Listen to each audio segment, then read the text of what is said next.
Assalamualaikum warahmatullahi wabarakatuh.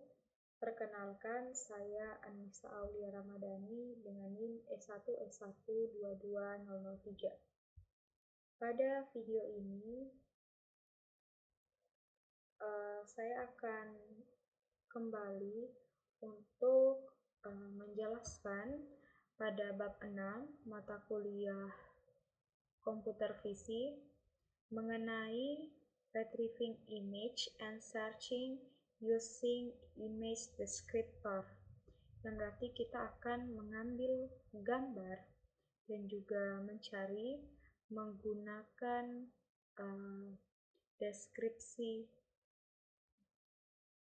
deskriptor gambar. Jadi sama halnya dengan mata dan juga otak manusia, OpenCV itu bisa mendeteksi fitur utama dari sebuah gambar dan juga mengekstrak menjadi apa yang disebut deskriptor gambar. Fitur-fitur ini kemudian dapat digunakan sebagai basis data yang memungkinkan pencarian berbasis gambar. Selain itu juga, kita dapat menggunakan titik kunci untuk kita stitch image-nya dan juga kita susun menjadi gambar yang lebih besar. Bayangkan misalnya kita gabungkan banyak gambar untuk membentuk panorama 360 derajat. Nah, pada bab ini akan menunjukkan bagaimana mendeteksi fitur dari sebuah gambar dengan OpenCV, dan juga kita akan buat menggunakan itu untuk kita cocokkan dan juga kita cari gambar.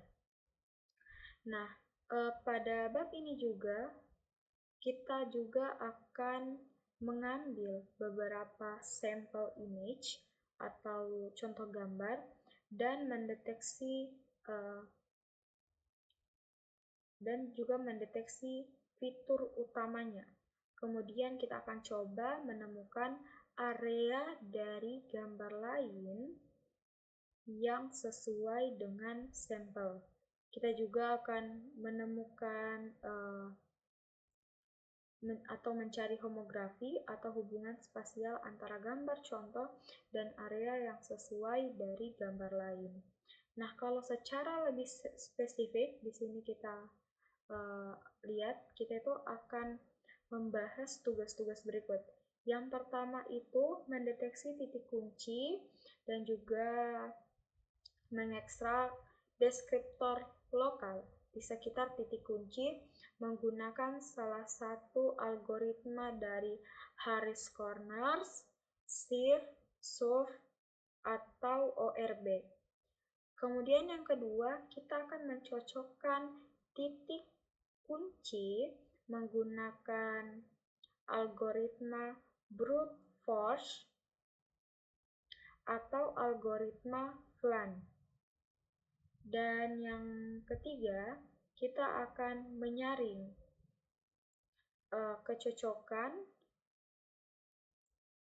yang buruk menggunakan KNN dan juga uji rasio. Yang keempat, kita akan menemukan homografi di antara dua set titik kunci.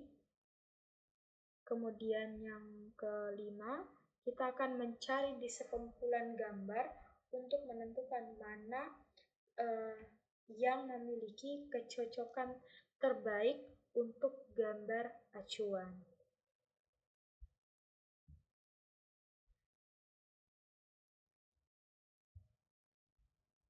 Jadi kita akan menyelesaikan pada chapter ini dengan membangun sebuah konsep dari aplikasi forensik, yang dimana akan memberikan sebuah referensi gambar dari tato. Kita akan cari dari bagian gambar ini yang mana orangnya yang akan menemukan kesamaan gambar tatonya. Oke, sekarang lanjut di technical requirements.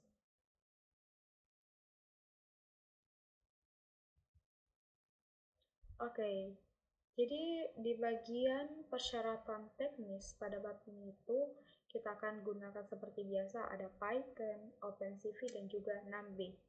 Nah, terkait OpenCV, kita akan gunakan modul opsional seperti OpenCV Contrib, di mana yang mencakup algoritma tambahan untuk deteksi dan juga pencocokan key point atau titik kuncinya.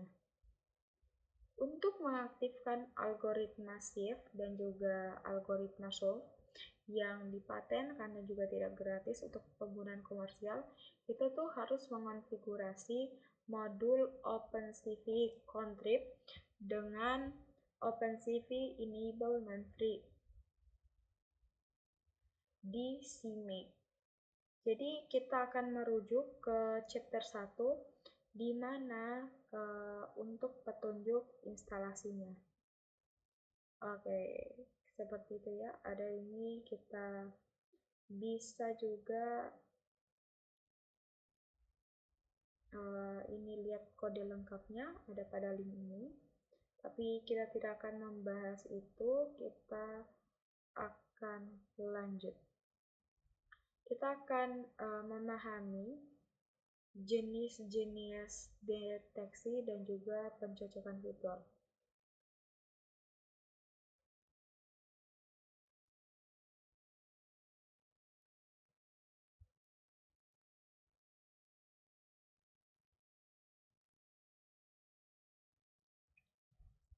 Jadi algoritma angka dari algoritma itu bisa digunakan untuk deteksi dan juga menggambarkan fitur. Dan kita akan explore beberapa dari seksi itu. Jadi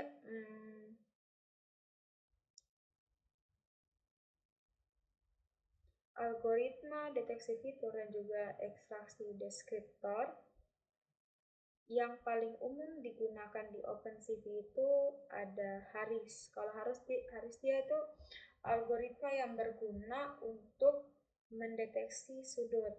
Kalau yang kedua ada algoritma shift dia untuk mendeteksi blobs. Ada solve juga untuk mendeteksi blobs. Kalau fast dia untuk deteksi corners.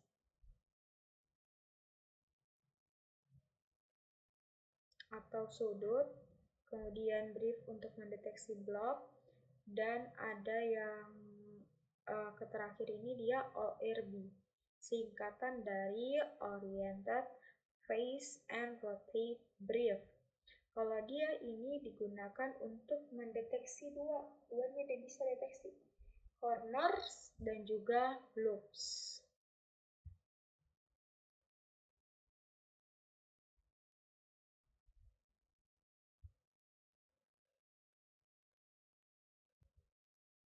Oke, sekarang untuk pencocokan gambar, kita bisa menggunakan ini ada dua metode, ada pencocokan berbasis brute force dan juga pencocokan berbasis plain. Verifikasi spasial ini kemudian dapat digunakan menggunakan homografi. Oke, sekarang kita akan lanjut membahas definisi fitur. Jadi, apa sih ini fitur sebenarnya? Mengapa area tertentu dari sebuah gambar itu bisa diklasifikasikan sebagai fitur, sementara yang lainnya itu tidak? Nah, secara umum di sini kita ditunjukkan fitur itu adalah area yang menarik dari sebuah gambar, interest in the image. Ya, jadi area yang menarik dalam gambar, yang unik ataupun mudah dikenali. Sudut dan daerah yang memiliki fitur yang baik, sementara pola yang sering berulang dan daerah dengan kepadatan rendah, seperti layaknya blue sky, itu bukanlah fitur yang baik, tapi juga merupakan fitur yang baik karena cenderung membagi dua daerah dalam gambar. Sedangkan kalau blob dia daerah dalam gambar yang sangat berbeda dari area di sekitarnya. Itu juga termasuk fitur. Sebagian besar algoritma deteksi fitur itu berfokus pada identifikasi sudut, tepi, dan juga blob. Dengan beberapa juga memutuskan konsep ridge yang dapat kita pahami di sini sebagai sumbu simetri dari objek yang memanjang. Misalnya kita berpikir untuk mengidentifikasi jalan dalam sebuah gambar. Nah, beberapa algoritma yang misalnya untuk digunakan untuk mengidentifikasi dan juga mengekstraksi fitur dari jenis tertentu, sehingga penting untuk mengetahui gambar input yang dapat digunakan menggunakan OpenCV. Kemudian untuk mendeteksi sudut Harris, ini corners itu sudut ya. Kita mulai dari menemukan dulu sudut yang akan digunakan menggunakan algoritma Harris Corners ini. Kita akan lakukan ini dengan mengimplementasikan sebuah contoh. Jika kita ulang ke studi atau pembelajaran OpenCV di luar buku ini, kita akan menemukan bahwa chessboard atau papan catur itu adalah subjek umum dari analisis dalam computer vision. Sebagian itu karena pola kotak sangat cocok untuk banyak jenis deteksi fitur, dan sebagian lagi karena si chessboard ini adalah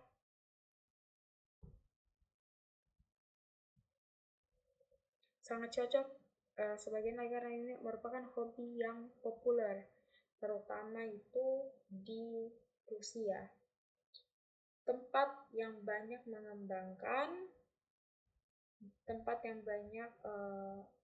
pengembang OpenCV. Di sini itu merupakan contoh dari gambar OpenCV, gambar dari papan catur dan juga chess piece-nya. Kalau di sini OpenCV itu kita panggil menggunakan fungsi cv2.cornerHarris yang akan mendeteksi sudut dari sebuah gambar. Kita bisa lihat fungsi di bawah ini. Contohnya import CV2. Di sini gambar dari PNG-nya. Kemudian di color, kayaknya bagus kalau kita implementasi langsung aja. White. Kita akan buka Visual Studio Code.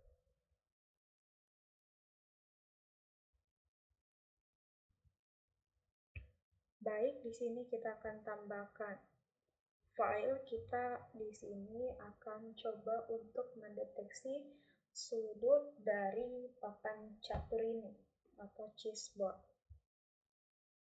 Jadi di sini kita buat nama filenya misalnya corners.python. Oke, kita langsung pertama import dulu. Lalu di sini image sama dengan cv2.index. Maaf, di sini kita masukkan dulu gambarnya.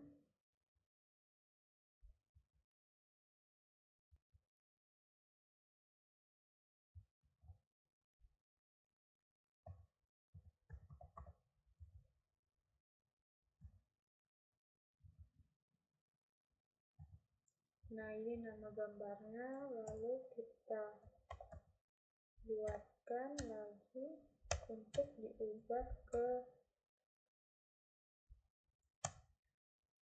gray image.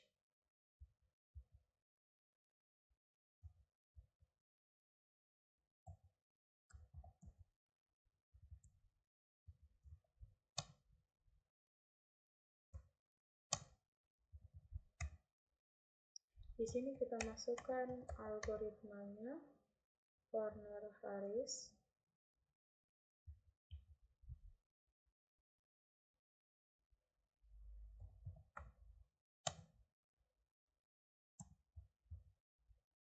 Lalu di sini kita masukkan aturannya.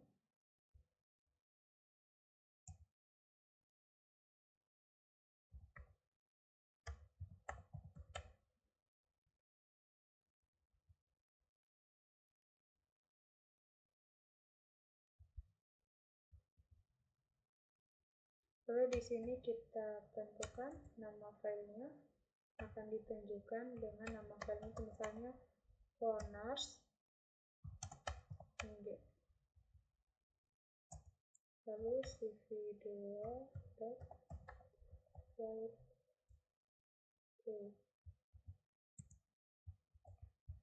Kita jalankan.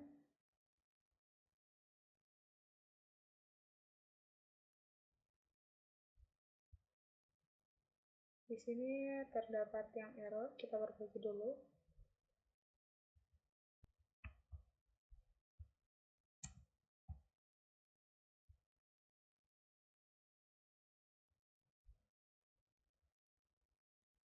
Nah, ini sudah tampil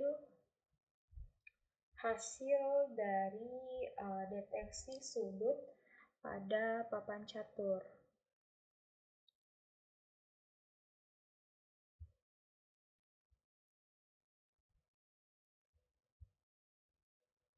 Sekarang kita akan analisis kodenya. Setelah kita sudah import, sekarang kita akan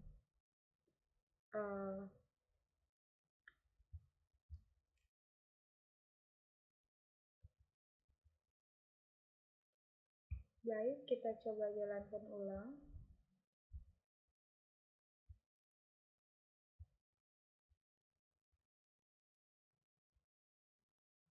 Jadi kita analisis kodenya setelah kita melakukan import seperti biasa, dan juga kita sudah buat gambar dari chessboard dan juga kita ubah menjadi skala abu-abu atau gray.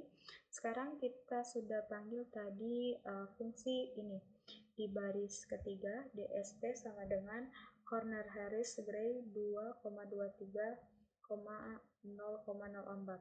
Nah, parameter yang paling penting di sini adalah yang ketiga, yang menemukan aperture atau ukuran kernel dari operatornya Sobel. Jadi operator Sobel ini akan mendeteksi tepi dengan mengukur perbedaan horizontal dan vertikal antara nilai piksel di sekitarnya. Dan ini dilakukan menggunakan sebuah kernel, yaitu fungsi cv2.corner-harris, menggunakan operator Sobel yang aperture-nya ini ditentukan oleh parameter ini. Dalam bahasa sederhana, parameter ini menentukan seberapa sensitif pendeteksian sudut. Nilainya itu harus berada di antara 3 dan 31 dan merupakan nilai ganjil. Jadi dengan nilai rendah atau sangat sensitif yaitu 3, semua garis diagonal di kotak hitam papan catur itu akan terdeteksi. Jadi dengan nilai rendah yang sangat sensitif yaitu 3, semua garis diagonal di kotak hitam papan catur akan terdeteksi sebagai sudut ketika menyentuh batas kotak. Untuk nilai yang lebih tinggi, kurang sensitif, yaitu 23, hanya sudut tiap kotak yang akan terdeteksi sebagai corners atau sudutnya.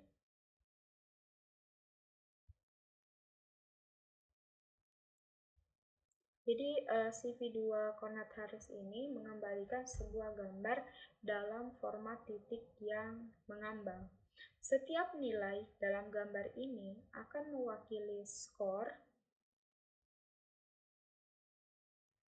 untuk piksel yang bersesuaian di gambar sumber. Sebaliknya, kita juga dapat menganggap piksel dengan skor terendah itu sebagai bukan sudut. Di sini tuh kita akan memilih piksel dengan skor minimal 1% dari skor tertinggi dan mewarnai piksel ini dengan warna merah pada gambar. Sekarang kita coba ubah. Tadi kan MGDST-nya itu di sini 0,01.dst max. Nanti hasilnya seperti ini. Ini hasilnya.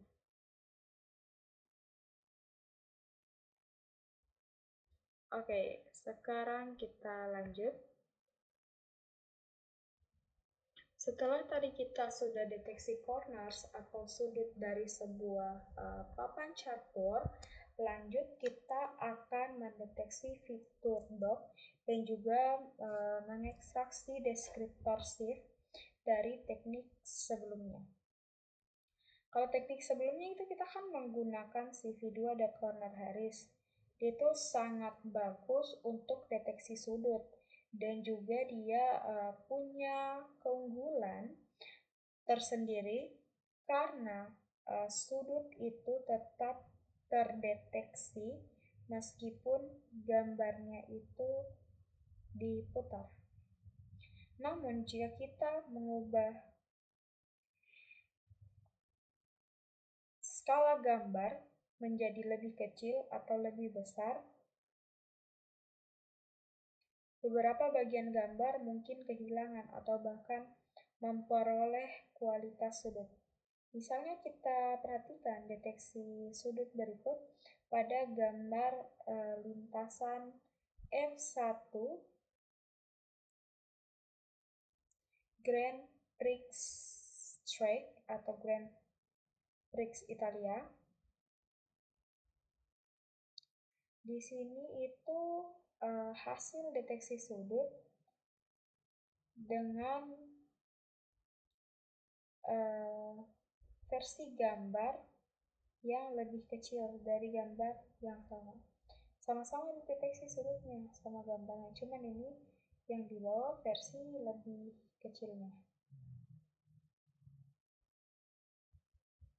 Jadi di sini itu kamu juga akan memperhatikan bagaimana sudut-sudut itu menjadi lebih padat, namun kita mendapatkan beberapa sudut, kita kehilangan yang lain.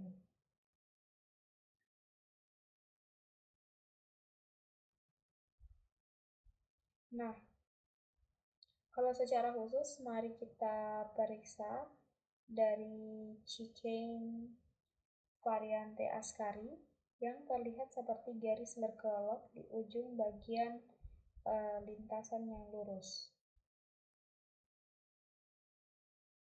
Dari barat laut ke tenggara.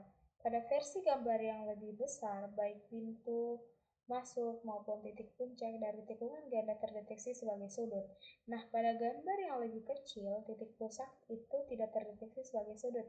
Kalau kita mengecilkan gambarnya itu lebih lanjut pada skala tertentu, kita juga itu akan kehilangan pintu masuk ke Chicane itu. Kehilangan fitur seperti ini menimbulkan masalah kita membutuhkan algoritma yang bekerja tanpa mempengaruhi skala gambar. Nah, makanya itu kita masukkan scale invariant feature transform atau SIF. Jadi meskipun nama ini tuh terdengar agak misterius, sekarang kita tahu masalah uh, apa yang ingin kita selesaikan. Hal itu sebenarnya masuk akal. Kita membutuhkan sebuah fungsi transformasi yang akan mendeteksi fitur transformasi fitur dan tidak menghasilkan hasil berbeda tergantung pada skala gambarnya. Jadi perlu dicatat bahwa shift yang dilakukan dengan difference of Gaussians atau DOF itu sebaliknya. Shift itu menggambarkan wilayah sekitarnya melalui vektor-vektor. Sebuah pengenalan cepat tentang DOF diperlukan. Sebelumnya, kalau di bab 3, kalau kita proses gambar dengan OpenCV, kita itu telah bahas tentang pass filter, tentang low pass filter dan juga operasi untuk pembluran, khususnya fungsi CV2.Gaussian blur. Nah, DOF ini adalah hasil dari penerapan berbagai filter pada gambar yang sama. Sebelumnya kita sudah menggunakan teknik ini untuk deteksi tepi. Dan ide dasarnya sama dengan di sini. Hasil akhir dari operasi DOF ini berisi area-area yang menarik atau key points-nya yang kemudian kita deskripsikan melalui shift. Jadi mari kita lihat bagaimana DOF dan juga shift-nya ini bekerja pada gambar berikut. Oke, sekarang kita akan coding lagi. Oke, white Xiao. Jadi kita buat aja file baru. Kita kasih nama misalnya panorama.python. Oke. Console B. Sekarang kita import dulu CV2-nya. Lalu kita img void.ini. Jadi di sini tuh codingannya bisa dilihat kalau kita jalankan.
Baik, di sini kita lanjut ya mengenai dari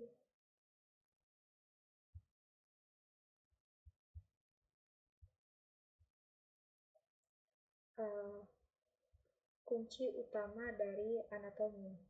Jadi setiap kunci inisiasi dari CV2 kelas keypoint itu mempunyai properti-properti seperti berikut. Ada properti misalnya seperti PT, ini merupakan berisi koordinat X dan Y dari titik kunci dalam gambar.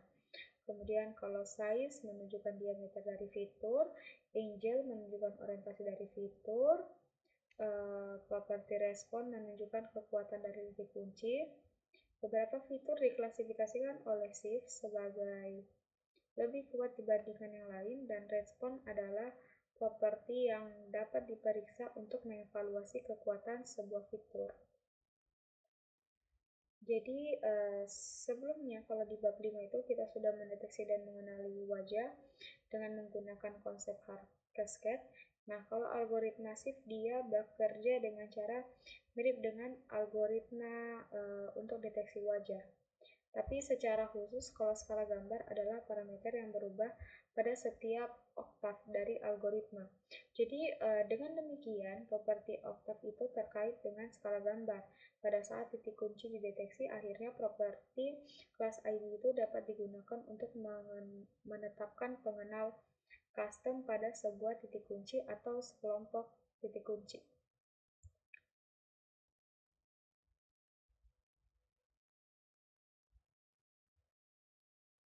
Nah, kalau untuk mendeteksi fast Hessian fitur atau fitur fast Hessian dan juga mengekstraksi deskriptor source, mohon maaf. Jadi komputer visi itu sebenarnya adalah cabang ilmu komputer yang relatif masih muda. Jadi sehingga banyak sekali algoritma terkenal dan juga teknik yang sudah terkenal baru ditemukan sekarang ini. Kalau SIF itu sebenarnya dia baru berumur 21 tahun. Dia dipublish oleh David Lowell di tahun 1999. Nah, kalau SIF ini sendiri dia algoritma deteksi yang dipublish tahun 2006 oleh Herbert Bay. Kalau SIF itu dia algoritma deteksi yang dia lebih cepat daripada SIF, dan sebagian itu terinspirasi oleh Herbert Bay. Jadi untuk kita lanjut, memahami bagaimana SIF bekerja secara mendalam itu tidak terlalu relevan dengan untuk buku ini. Selama kita bisa menggunakan dalam aplikasi dan memanfaatkannya sebaik mungkin, yang penting untuk dipahami adalah bahwa kalau CV2.SIF itu adalah kelas OpenCV yang melakukan deteksi titik kunci dengan algoritma fast Hessian dan ekstraksi deskriptor dengan SOAP. Sebagaimana kelas CV2.SIF melakukan deteksi titik kunci dengan doc dan juga ekstraksi deskriptor dengan SIF. Selain itu, kabar baiknya, OpenCV ini menyediakan API standar untuk semua algoritma deteksi fitur dan ekstraksi deskriptor yang didukungnya. Dengan demikian, dengan perubahan yang sepele, kita dapat menyesuaikan contoh kode sebelumnya untuk menggunakan SOAP alih-alih SIF. Berikut adalah kode yang telah dimodifikasi dengan perubahan dicetak tebal.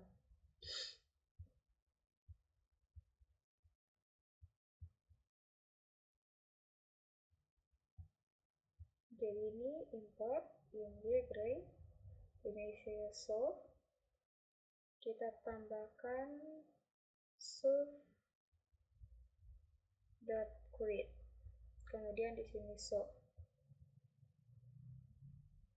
dan nanti hasilnya itu seperti ini.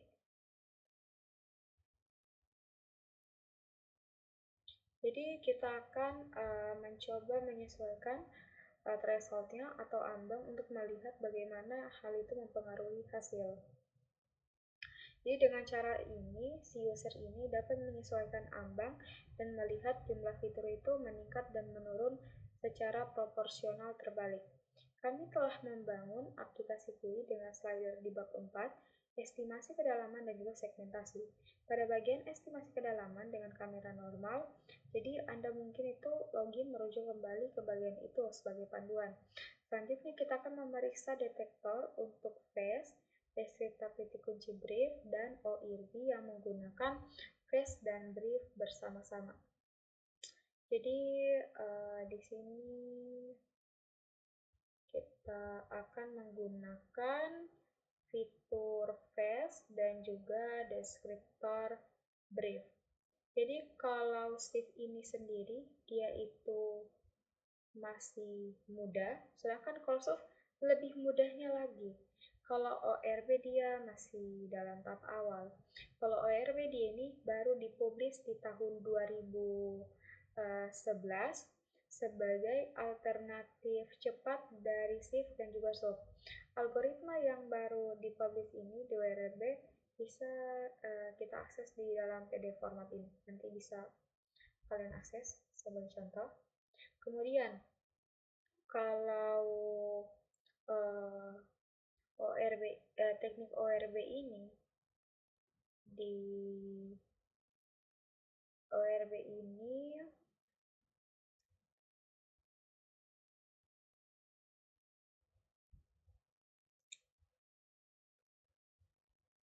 mohon maaf, kalau ORB ini dia itu menggabungkan teknik yang digunakan titik kunci face, detektor titik kunci face, dan juga deskriptor titik kunci brief. Ini itu baiknya melihat sekilas face dan brief terlebih dahulu. Selanjutnya kita akan membicarakan mengenai brute force matching, sebuah algoritma yang digunakan untuk fitur matching. Dan kita akan melihat sebuah contoh dari fitur matching. Ini adalah contohnya si face. Jadi face itu sendiri merupakan singkatan dari Features from Accelerated Segment Test, yang berarti yang bekerja dengan menganalisis lingkungan kerjanya itu menganalisis yang melingkar yang terdiri dari 16 pixel. Algoritma ini yaitu menandai setiap pixel dalam lingkungan tersebut sebagai misalnya apakah dia lebih terang ataupun lebih gelap dari ambang tertentu yang didefinisikan relatif terhadap pusat lingkaran. Nah, kalau Vestia juga menggunakan uji kecepatan yang tinggi, yang kadang-kadang dapat menentukan bahwa misalnya suatu lingkungan bukan merupakan sudut hanya dengan memeriksa 2 atau 4 pixel saja, bukan 16. Untuk memahami bagaimana uji ini bekerja, mari kita lihat diagram berikut yang diambil dari dokumentasi OpenCV. Di sini kita dapat melihat lingkungan 16 pixel pada dua perbesaran yang berbeda. Pixel pada posisi 159 dan 13 ini masing-masing sesuai dengan 4 titik kardinal di tepi lingkungan melingkar. Jika lingkungan tersebut adalah sebuah corner, kita mengharapkan dari keempat pixel ini tepat 3 atau tepat 1 itu akan lebih terang dari ambang batas. Cara lainnya misalnya kita tepat 1 atau tepat 3 dari mereka itu akan lebih gelap dari ambang batas. Jika tepat 2 dari mereka lebih terang dan ambang batas, maka itu adalah tepi, bukan sudut. Jika 4 atau tepat dari 0 dari mereka lebih terang dari ambang batas, maka kita memiliki lingkungan yang relatif seragam, bukan merupakan sudut ataupun tepi ya.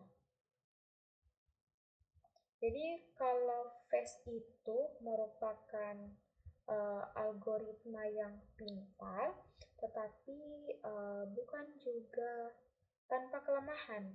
Dan untuk mengimbangi kelemahan ini, para developer menganalisis gambar, mereka itu menggunakan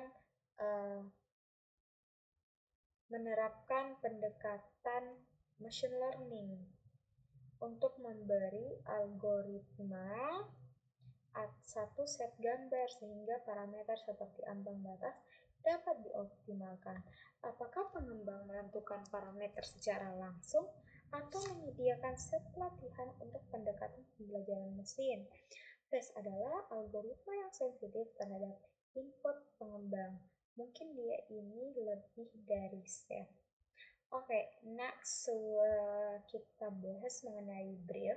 Brief itu singkatan dari Binary Robust Independent Elementary Features atau brief. Jadi di sisi lain, ini merupakan bukan algoritma yang deteksi fitur saja, tapi melainkan dia ini adalah deskriptor. Ketika sebelumnya kita sudah analisis gambar dengan save dan show, inti dari proses ini adalah panggilan fungsi ke detect and compute. Fungsi ini melakukan dua langkah berbeda, deteksi dan juga komputasi, yang keduanya ini menghasilkan dua hasil yang berbeda yang digabungkan dalam sebuah tuple. Hasil dari deteksi adalah sekumpulan key point, hasil dari komputasi adalah sekumpulan deskriptor. Ini berarti kelas CV2 dan juga CV2.sum ini merupakan kelas algoritma yang bisa diimplementasikan untuk dua, bisa deteksi dan juga deskripsi. Kita apa ya? Mohon maaf. Di bagaimanapun bahwa uh, originalnya save dan juga soft itu bukanlah sebuah fitur algoritma deteksi. OpenCV, CV2 itu diimplementasikan untuk deteksi fitur doc plus deskripsi shift.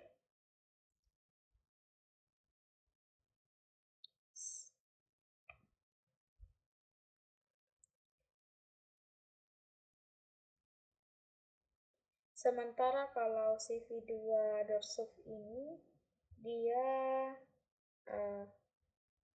mengimplementasikan fast Hessian fitur, deteksi fast Hessian fitur ditambah dengan deskripsi dari soft. Sekarang kita lanjut aja ke deskripsi dari key point itu bisa direpresentasikan gambar bagaimana dia ke fiturnya itu mencocokkan, karena ketika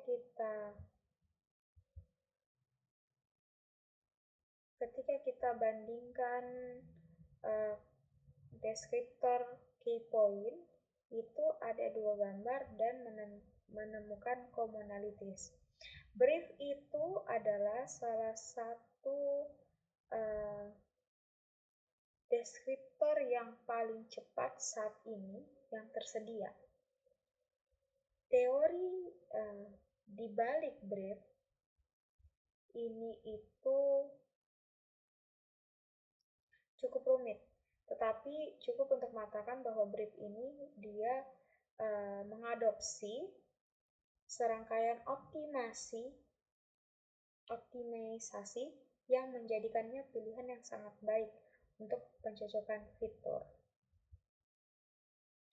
Oke, kita lanjut di brute force matching atau pencocokan brute force. Kalau brute force matchers ini merupakan sebuah pencocokan deskriptor yang membandingkan dua set deskriptor dan juga akan menghasilkan hasil berupa daftar kecocokan. Ini juga disebut brute force karena optimasi kecil itu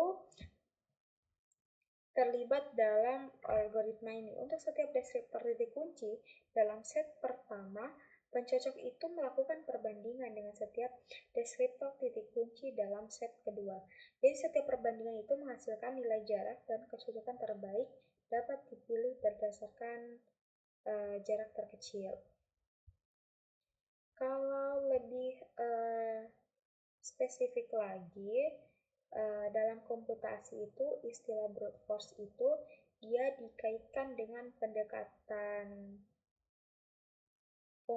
yang memprioritaskan pemakaian semua kombinasi yang mungkin. Misalnya semua kombinasi karakter yang mungkin itu untuk membobol kata sandi dengan panjang yang diketahui.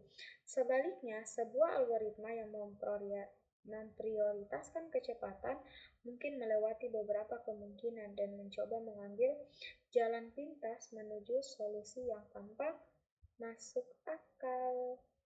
Oke, sekarang kita akan coba mencocokkan sebuah logo dari dua buah gambar dalam dua buah gambar.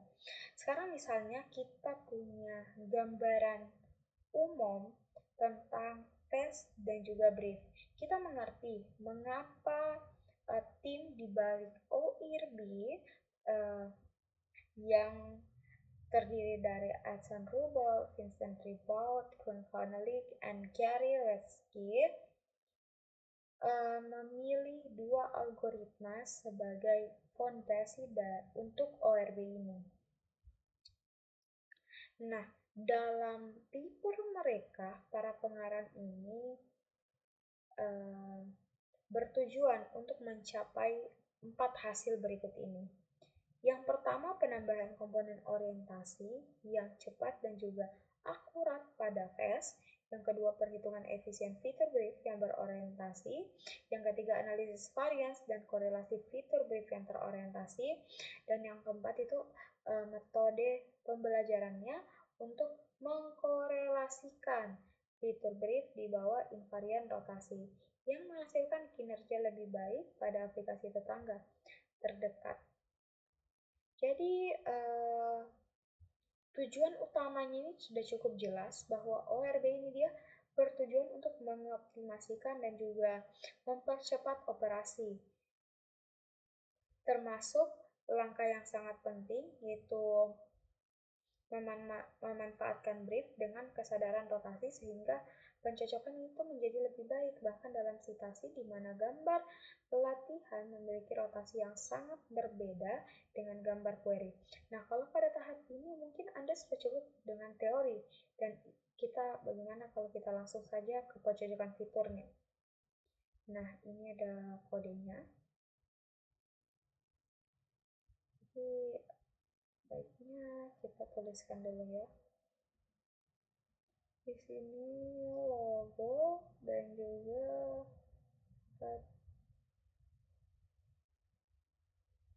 jadi gambarnya itu saya cari dulu ya. Oke, sekarang kita akan lanjut codingannya. Kita buat aja yang baru, misalnya nasa.python.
Oke, saya sudah selesai melanjutkan codingan ini, dan hasilnya itu, nah ini hasilnya.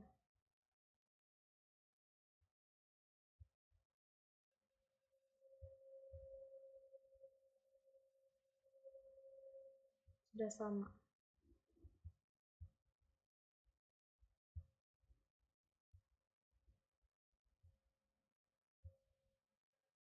Jadi kita mungkin berpikir bahwa ini adalah hasil yang mengecewakan. Memang kita dapat melihat bahwa sebagian besar kecocokan adalah kecocokan yang salah. Namun sayangnya ini cukup umum. Untuk perlu meningkatkan hasil, kita perlu menerapkan teknik tambahan untuk menyaring kecocokan yang buruk. Untuk pencocokan filtering menggunakan KNN dan tes rasio, kita coba bayangkan bagaimana sekelompok besar filosofer yang terkenal meminta untuk Anda menilai debat mereka tentang sebuah pertanyaan yang sangat penting bagi kehidupan, alam semesta, dan segalanya. Anda mendengarkan dengan seksama saat setiap filsuf itu berbicara bergiliran. Akhirnya, ketika semua filsuf telah mengeluarkan semua argumen, Anda meninjau catatan Anda dan menyadari dua hal, bahwa setiap filsuf itu tidak setuju dengan yang lain, dan tidak ada satupun filsuf yang jauh lebih meyakinkan daripada yang lain. Jadi, dari observasi itu, kita akan pilih satu filsuf yang paling benar, walaupun mungkin itu kayak kelihatan tidak mungkin ada salah. Selanjutnya, dari observasi kedua, kita mulai bahwa ternyata dari berpikir bahwa filosofi yang ini tuh ternyata salah. Bahkan satu pun ternyata memang ada juga yang benar. Ketika mulai lihat itu, orang-orang mungkin merasa kamu itu terlambat untuk menyadarinya. Kita bisa compare bayangan itu menjadi sebuah masalah debat filosofi untuk practical problem of filtering bad key point match. Jadi pertama kita asumsikan sebuah key point itu menjadi query yang mempunyai banyak satu koreksi dicocokkan dengan setiap scan. Nah, seperti ini tadi kita sudah apply rasio tesnya. Nah, sekarang kalau kita matching dengan FLAN. Kalau FLAN itu berdiri dari Fast Library for Approximate Nearest Neighbor, merupakan open source pustaka.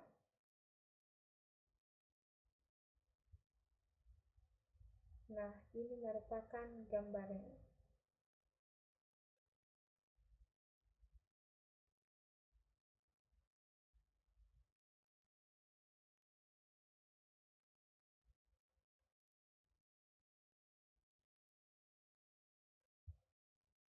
Kita lanjut ke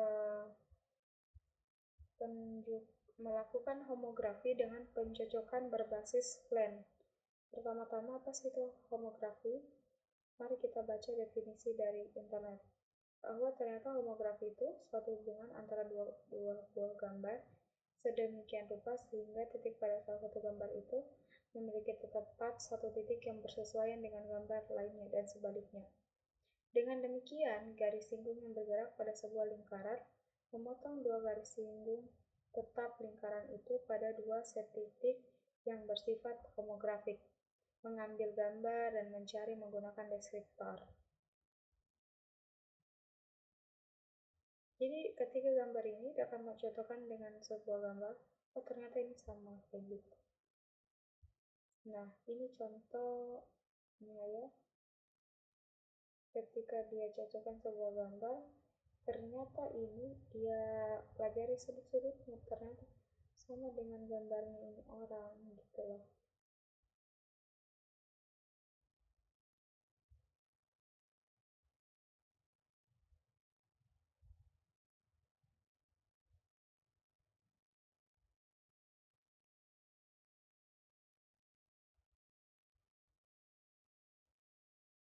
Jadi kesimpulannya dalam bab ini kita itu telah mempelajari tentang mendeteksi titik kunci, menghitung deskriptor titik kunci, mencocokkan deskriptor, menyaring kecocokan yang bad, dan menemukan homografi antara dua set titik kunci yang cocok. Kita mengeksplorasi sejumlah algoritma yang tersedia di OpenCV yang dapat digunakan untuk menyelesaikan tugas-tugas ini. Dan kita menerapkan algoritma-algoritma ini pada berbagai gambar dalam kasus penggunaan. Jika kita menggabungkan pengetahuan baru tentang titik kunci dengan pengetahuan tambahan tentang kamera dan perspektif, kita dapat melacak objek di ruang 3D.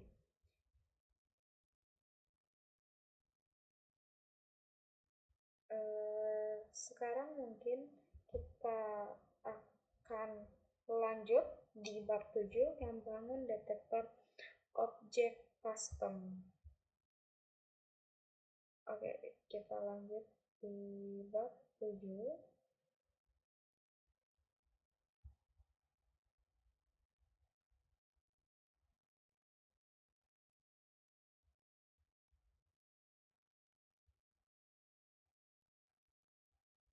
Jadi di bab 7 ini kita akan membangun detektor objek custom.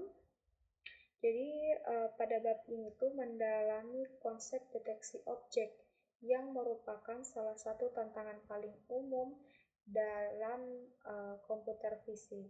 Setelah sampai sejauh ini dalam buku, mungkin bertanya-tanya, kapan sih kita bisa terapkan visi komputer ini di jalanan? Apakah mungkin kita bermimpi membangun sistem untuk mendeteksi mobil dan orang? Sebenarnya tidak perlu terlalu jauh. Kita telah melihat beberapa kasus spesifik deteksi dan juga pengenalan objek di bab-bab sebelumnya. Kalau di bab sebelumnya itu mungkin kita fokus pada deteksi wajah, ambil gambar. Nah, kalau bab ini kita akan mengeksplorasi algoritma apa sih yang memiliki kemampuan baik untuk menggeneralisasi dan mengekstrapolasi dalam arti kita menghadapi itu keberagaman yang nyata dalam suatu kelas objek tertentu. Misalnya mobil yang berbeda memiliki desain yang berbeda dan orang itu bisa tampak berbentuk berbeda tergantung pada pakaian yang dikenakan. Nah, secara khusus kita akan mengejar tujuan ini. Yang pertama itu kita akan mempelajari jenis deskriptor fitur lainnya. Deskriptor histogram dari gradien berarah atau HOG. Kemudian yang kedua kita akan memahami non-maximum suppression, juga disebut non-maximum suppression atau NMS, yang membantu kita memilih yang terbaik dari sekumpulan jendela deteksi yang saling tumpang tindih. Lanjut di bagian ketiga kita akan membuat deteksi.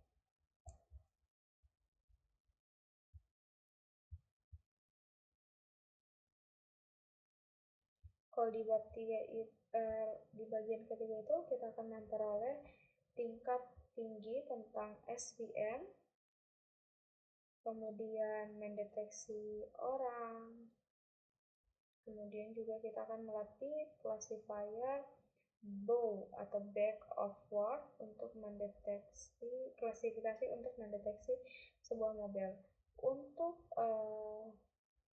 contoh ini kita akan bekerja dengan implementasi custom dari sebuah gambar piramid dan juga jendela dan juga NMS untuk bisa kita mengerti lebih baik tentang bagaimana sih isi dalamnya teknik ini bekerja. Nah, untuk technical requirements-nya bisa di-download di sini. Sekarang mungkin kita beralih dulu yang pertama. Kita akan memahami apa sih itu HOG deskriptor. Jadi hoax descriptor atau deskripsi fitur ini sehingga termasuk dalam keluarga algoritma yang sama dengan SIRF, SOAP, FAST, dan juga ORB yang telah kita bahas di bab 6. Seperti deskripsi fitur lain, hoax ini mampu memberikan jenis informasi yang penting untuk penciptaan fitur, serta untuk deteksi dan pengenalan objek. Paling umum, hoax itu digunakan dia untuk deteksi objek. Nah, ya seperti itu. Oke, sekarang kita lanjut di visualisasi hoax. Khan Vonnegut, Aditya Khosla, Reinhard Rivas, Thomas dan Antonio, mereka ini merupakan para developer yang mengembangkan teknik visualisasi hoax. Nah, untuk hasilnya, Hoaxless itu bisa dilihat di link ini. Jadi, Vonnegut dan kawan-kawan itu menghasilkan visualisasi berikut dari deskriptor hoax berdasarkan pendekatan dari makalah sebelumnya, Oldalal dan juga Trix. Selanjutnya, mereka aplikasikan Hoaxless ini, Vonnegut dan kawan-kawan membalikan algoritma deskripsi fitur untuk merekonstruksi gambar hoax seperti yang dilihat hoax, seperti yang ditunjukkan di sini.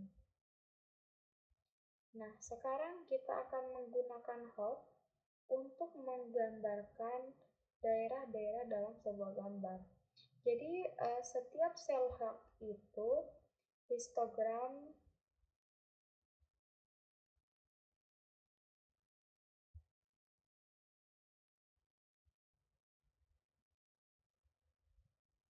mempunyai angka yang sama dengan angka-angka gradien.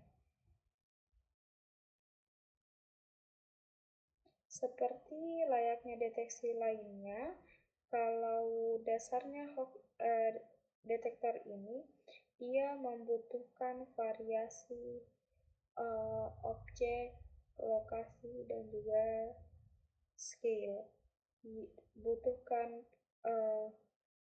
pencarian untuk lokasi variasnya berdasarkan alamat dari perpindahan fixed size leading windows across dalam sebuah gambar.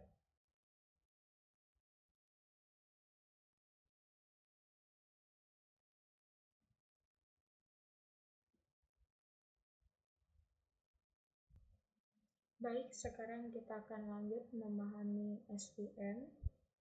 Jadi,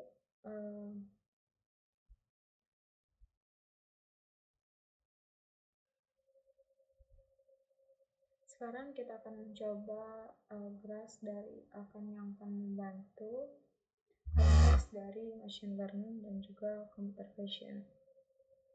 Diberikan data pelatihan yang diberi label, SVM itu belajar untuk mengklasifikasikan data yang sama dengan menemukan hyperplane optimal, yang dalam bahasa sederhana adalah bidang yang membagi data dengan label berbeda dengan margin terbesar yang memungkinkan.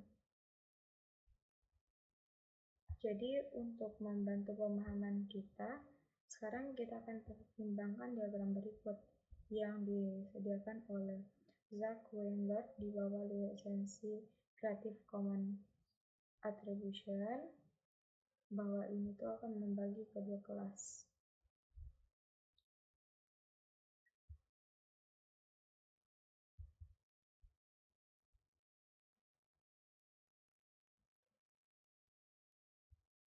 Kita juga bisa mendeteksi orang dengan deskriptor hoax.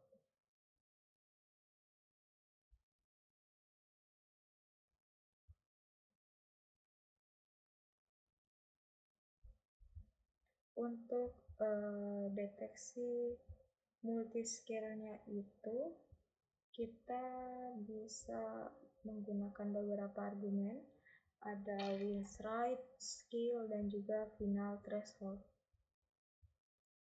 Untuk wins rate, Tupel ini menentukan jarak X dan Y yang dilalui jendela geser antara upaya deteksi yang berurutan. Hop itu bekerja dengan baik pada jendela yang saling bertumpang tindih, sehingga thread itu bisa lebih kecil dibandingkan ukuran jendela. Nilai yang lebih kecil menghasilkan lebih banyak deteksi. Dengan biaya komputasi yang lebih tinggi, thread default tidak memiliki tumpang tindih. Nilai itu sama dengan ukuran jendela, yaitu 64,128. Kalau scale-nya ini skala yang diterapkan antara level yang berurutan dari piramida gambar. Kalau final threshold ini, nilai ini menentukan seberapa ketat kriteria deteksi kita.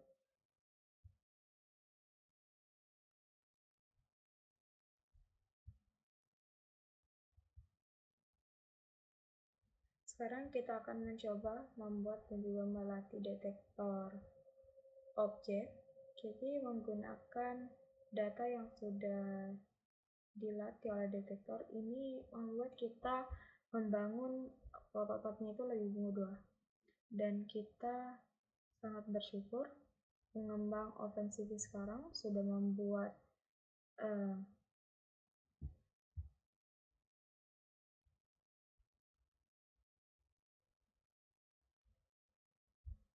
telah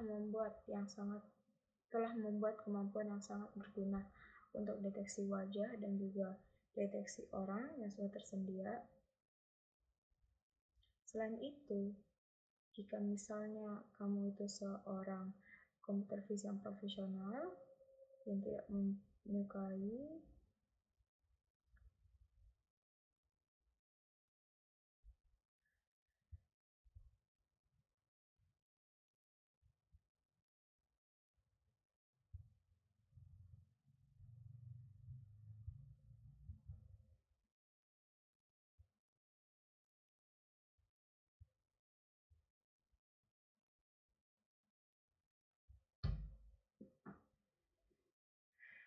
menerapkan BAW pada penglihatan komputer saat ini, kita sudah familiar dengan konsep fitur dan juga deskriptor.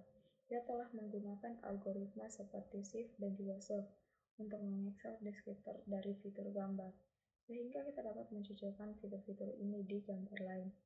Kita juga baru-baru ini mengenal jenis deskriptor lain yang didasarkan pada kode buku atau kamus.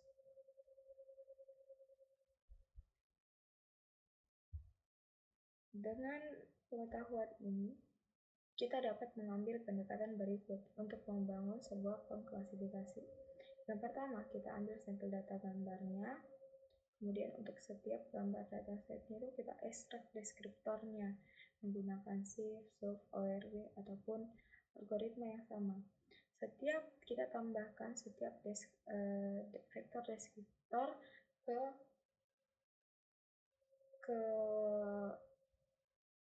pelatih BAW. Kemudian kita klasterkan deskriptor ke dalam bentuk K-cluster yang pusatnya centroid. Nah, poin terakhir ini mungkin terdengar agak abstrak, tapi kita akan mengeksplorasinya lebih lanjut di bagian berikutnya. Bisa juga menggunakan kamus clustering, yang dimana clustering dia ini kita akan analisis angka terbesar dari vektor yang kemudian akan menemukan cluster nilai terkecil. Dengan memberikan dataset, representasi K, angka dari cluster itu akan masuk ke dalam dataset. Bisa juga untuk deteksi mobil.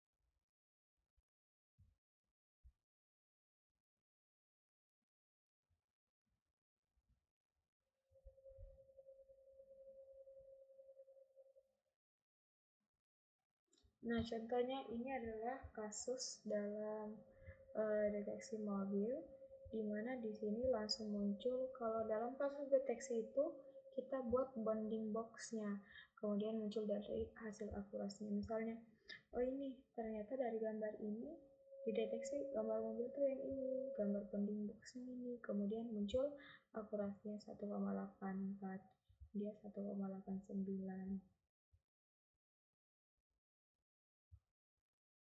Kemudian kadang-kadang eh, latar belakang dari sebuah daerah dengan yang banyak fiturnya seperti ini, itu biasanya ada keliru deteksi kayak ini. Karena banyak sekali fiturnya, dia sembarang saja yang dia deteksi.